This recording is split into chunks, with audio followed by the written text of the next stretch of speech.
पीक विमा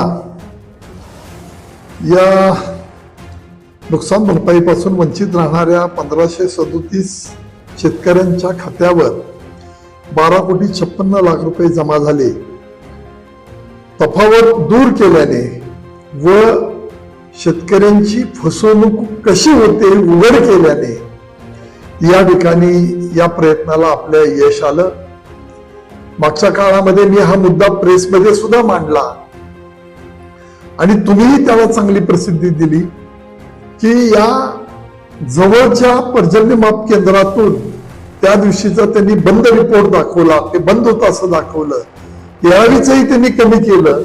यावेळी तासगाव या बाबतीमध्ये काल परवा दिवशी 2 दिवसामध्ये पैसे जमा झाले. विसापूर सर्कलच्या बाबतीमध्ये सगळ्या तफावती त्याच्यामधल्या शेतकऱ्यांना फसवण्याच्या दृष्टिकोनातून केलेल्या सगळ्या आयडिया त्या ओपन केल्या आणि मग दत्ता मामा भरणे यांच्याकडे आम्ही गेलो. त्याच्यानंतर मुख्यमंत्र्यांनाही भेटलो.